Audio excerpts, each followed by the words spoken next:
വെളുപ്പാങ്കാലത്ത് 5:30 നമ്മൾ ഈ വെച്ച് പിടിച്ച് പോകുന്നത് ഒരു സ്ഥലം കാണാനാണ്. നമ്മൾ നിൽക്കുന്നത് മീററ്റാണ്. മീററ്റിന് അടുത്തായിട്ടാണ് നമ്മുടെ ഈ ഡൽഹി. അങ്ങനെ കുറച്ച് സ്ഥലങ്ങളൊക്കെ ഉണ്ട്. ആഗ്ര, അയോധ്യ ഇവിടെ ഒക്കെ പോകാനായിട്ട്, മധുര ഒക്കെ പോകാനായിട്ട് കുറച്ചുകൂടെ നമ്മുടെ സ്ഥലത്ത് കേരളവുമായിട്ട് കമ്പയർ ചെയ്യുമ്പോൾ ഇവിടുന്ന് പോകാനാണ് എളുപ്പം. അപ്പോൾ അത് ഡൽഹി ഓൾറെഡി നമ്മൾ കുറച്ചിടമൊക്കെ കണ്ടിട്ടുണ്ട് കേട്ടോ. പിന്നെ സ്ഥിരമായ എൻ്റെ ശല്യം സഹിക്കാൻ വയ്യാതെ അങ്ങനെ ഇന്നേക്ക് പോകാൻ തീരുമാനിച്ചിട്ട് ഇറങ്ങിയൊരു ദിവസമാണിത്. രാവിലെ 5:30 ഇറങ്ങി കേട്ടോ. പക്ഷെ നല്ല അടിപൊളിയായിട്ട് സൂര്യൻ ഉദിച്ചിരിപ്പുണ്ട്.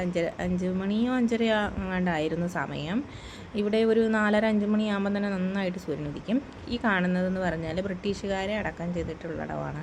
പണ്ടൊന്നും സ്വാതന്ത്ര്യ സമരമല്ലേ, ശിപ്പായിലകളെയോ അങ്ങനെയൊക്കെ പറയില്ലായിരുന്നു. അപ്പോൾ അത് ആ സമയത്തുള്ള ബ്രിട്ടീഷുകാരെ അടക്കം ചെയ്തിരിക്കുന്നതാണ്. ഇവിടെ ഒരു സെക്യൂരിറ്റിയൊക്കെ ഉണ്ട്. ഇതിപ്പോൾ ഫുള്ള് മയിലാണ് ഇതിനകത്ത് കേട്ടോ. ഇവിടെ കാക്കയൊക്കെ കൂടുതലും മയിലും തത്തയൊക്കെയാണ്. യാത്ര ചെയ്ത് കുറേ ക്ഷീണിച്ചു കേട്ടോ. എല്ലാം കഴിഞ്ഞ് നമ്മൾ വീട്ടിൽ തിരിച്ചെത്തുമ്പോൾ തന്നെ രാത്രി 10-11 മണിയോളമായി. അങ്ങനെ ഫുൾ കാറിലായിരുന്നു. പോകുന്ന വഴിക്ക് നമ്മളൊരു ഹോട്ടലിൽ കയറിയിട്ട് ചായയും പിന്നെ ബ്രേക്ക്ഫാസ്റ്റും ഒക്കെ കഴിച്ചിരുന്നു. അങ്ങനെ ബട്ടർ റൊട്ടിയാണ് കഴിച്ചത്. അങ്ങനെ കൊള്ളായിരുന്നു, നല്ല ടേസ്റ്റി ഫുഡായിരുന്നു കേട്ടോ. പൊതുവിലെ എല്ലാതൊന്നും അത്ര പിടിക്കത്തില്ല, പക്ഷേ ഇതിന് നല്ല ടേസ്റ്റ് ഉണ്ടായിരുന്നു. പോകുന്ന വഴിക്കുള്ള കാഴ്ചകളാണ്. അങ്ങനെ നമ്മൾ അവിടെ എത്തി. ഇതാണ് അവിടുത്തെ മെട്രോ സ്റ്റേഷൻ. പിന്നെ അവിടുന്ന് ഇത് കലയിലൊക്കെ ഇടാനുള്ള സ്ഥലമാണ്. അത് കഴിഞ്ഞ് അവിടുന്ന് നമ്മൾ ഉള്ളിൽ കയറി. എവിടെയാണ് സ്ഥലം എന്നുള്ളത് ഗസ് ചെയ്യുക. ആരെങ്കിലും കാണുന്നവർക്ക് മനസ്സിലാവുന്നുണ്ടെങ്കിൽ ഇന്നിടമാണെന്ന് ഒന്ന് കമൻറ്റ് ചെയ്യുക. എന്തായാലും സ്ഥലം എവിടെയാണ് എന്നുള്ളത് ഞാൻ നെക്സ്റ്റ് വീഡിയോയിൽ കാണിക്കുന്നത്. ഇവിടെ അതിൻ്റെ ഒരു ഭാഗം കുറച്ചിടമൊക്കെ ഞാൻ കാണിക്കാം. അപ്പോൾ ആർക്കെങ്കിലും ഗസ് ചെയ്യാൻ പറ്റുന്നുണ്ടോ എന്ന് നോക്കുക.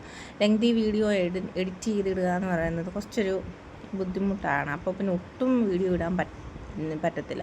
മീൻസ് അത് എഡിറ്റ് ചെയ്യുന്ന ബുദ്ധിമുട്ട് കാരണം വീഡിയോ അപ്ലോഡിങ് ഒരുപാട് പ്രയാസമാവും. അതുകൊണ്ടിട്ടാണ് ഞാൻ പാട്ട് ആക്കിയിട്ട് ഇടുന്നത് കേട്ടോ. അങ്ങനെ ഇതാണ് കാണുന്ന സ്ഥലം കേട്ടോ. എൻ്റെ അടുത്തുള്ളവരൊക്കെ പോയിട്ടുള്ളവർ പറഞ്ഞു എന്താ പ്രത്യേകിച്ചൊന്നുമില്ല, ഒരു ബിൽഡിങ് അത്ര കണ്ട് അങ്ങനെയൊക്കെ പറഞ്ഞിട്ടുണ്ടായിരുന്നു. അപ്പോൾ അവർക്കൊന്നും അത്ര എക്സൈറ്റ്മെൻറ്റോ അല്ലെങ്കിൽ ഒരു രസമൊന്നും തോന്നിയിരുന്നില്ല. പക്ഷേ എനിക്കും എൻ്റെ ഫ്രണ്ടിനും ഭയങ്കര ഇഷ്ടപ്പെട്ടു കേട്ടോ. എൻ്റെ ബെസ്റ്റ് ഫ്രണ്ടിനും എനിക്കും പോയിട്ട് അവിടെ ഇഷ്ടപ്പെട്ടു. നന്നായിട്ട് എന്തോ ഒരു ഫീലിങ്സ് തോന്നി, അല്ലെങ്കിൽ എന്തോ ഒരു ഭംഗി തോന്നിയ ഒരു സ്ഥലം കാണാം. എല്ലായിടമൊന്നും കാണാൻ ഇത്ര ഭംഗിയാണ്.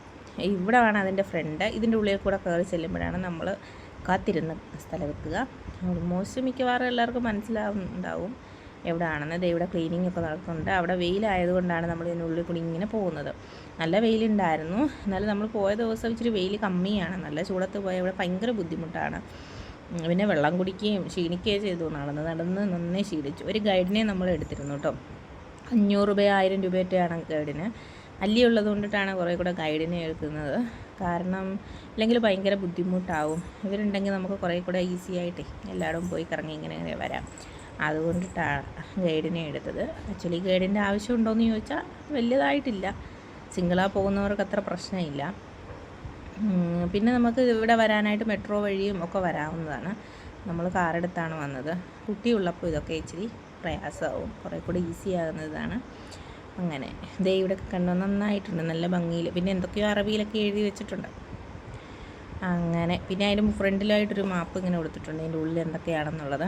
ഗൈഡ് മാമൻ ഫുൾ ഹിസ്റ്ററിയൊക്കെ അവിടെ നിന്ന് വിളമ്പുന്നുണ്ട്. പണ്ടേ എനിക്ക് ഹിസ്റ്ററിയോട് അത്ര താല്പര്യമില്ല, എന്നാലും ഇതൊക്കെ ഒരു കഥ മാതിരി കേൾക്കുന്ന മാതിരി എനിക്ക് അങ്ങനെ തോന്നിയോളും. അങ്ങനെ പുള്ളിക്കാരൻ്റെ വിളിക്കിരുത്തി എന്തൊക്കെയോ ചരിത്രം വിളിച്ച് പറയുന്നുണ്ട്.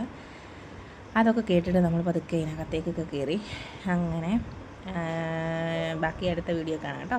എൻ്റെ വീഡിയോ കാണുകയാണെങ്കിൽ ഇഷ്ടപ്പെടുകയാണെങ്കിൽ ലൈക്ക് ചെയ്യുകയും ഷെയർ ചെയ്യുകയും സബ്സ്ക്രൈബ് ചെയ്യുകയും ചെയ്യുക. കൂടുതൽ വീഡിയോസുമായിട്ട് വീണ്ടും കാണാം. അപ്പോൾ എല്ലാവർക്കും ഇഷ്ടപ്പെട്ടു എന്ന് പ്രതീക്ഷിക്കുന്നു. ബൈ.